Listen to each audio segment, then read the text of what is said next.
ഒരുമിച്ച് നടന്നിരുന്ന സമയത്ത് ഭയങ്കരമായ തേനും പാലും ആയിരിക്കും. ഒരുത്തൻ ഗൾഫിൽ കൊണ്ട് പോന്നിട്ടുണ്ടെങ്കിൽ പിന്നെ ആ ബന്ധങ്ങളവിടെ നിൽക്കുകയാണ്, കമ്മ്യൂണിക്കേഷന്. പിന്നെ നമ്മള് കുടുംബക്കാരനായാലും ശരി, നാട്ടുകാരാണെങ്കിലും സുഹൃത്താണെങ്കിലും ഇവിടുന്ന് അങ്ങോട്ട് വിളിച്ചിട്ട് സുഖവിവരങ്ങൾ അന്വേഷിക്കണം. ആശംസകൾ ഇവിടുന്ന് അങ്ങോട്ട് നാട്ടിലേക്ക് പണം അയക്കണ പോലെ, അല്ലെങ്കിൽ കേരളത്തിലോട്ട് പണം അയക്കണ പോലെ ഇവിടുന്ന് അങ്ങോട്ട് ആശംസകളും കോളുകളൊക്കെ അങ്ങോട്ട് ചെല്ലണം. ആ ഒരു തെറ്റിദ്ധാരണ ഉണ്ട്. അവൻ ഗൾഫിലൊക്കെ എത്തി വലിയ പൈസക്കാരനായില്ലേ, അവിടെ ഇങ്ങോട്ട് വിളിക്കട്ടെ എന്നുള്ള പാരമ്പര്യമായിട്ടുള്ള ഒരു ശാപാണ് അല്ലേ. നമ്മളൊരു റംസാൻ വന്നിട്ടുണ്ടെങ്കിൽ ഒരു റംസാൻ മുബാറക് സുഹൃത്തുക്കൾക്ക് അയച്ചോളണം. ഒരു ഹാപ്പി വിഷു, ഹാപ്പി ഓണം, മുഹബത്തിന്റെ മുന്തിരിത്തോപ്പേറ്റ് ചെറിയ പെരുന്നാൾ വന്നാൽ പോലും അവിടെ നിന്ന് ഇങ്ങോട്ട് അയക്കൂല. കാരണം അവർക്ക് നേരെ ഒന്നാമത്തത് ഫുൾ ബിസിയാണ്.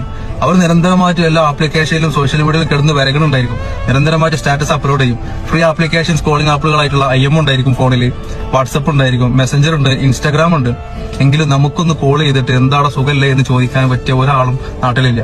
ഭാര്യയും നമ്മളെ വീട്ടുകാരും അല്ലാത്ത ഒരു മനുഷ്യന്റെ മക്കള് ഇങ്ങോട്ട് വിളിച്ചിട്ട് എന്താ സുഖമല്ലേ എന്ന് ചോദിക്കൂല. നമ്മളൊരാൾക്ക് വിളിച്ചാലോ അവിടുന്ന് വരുന്ന ഡയലോഗുകളുണ്ട്.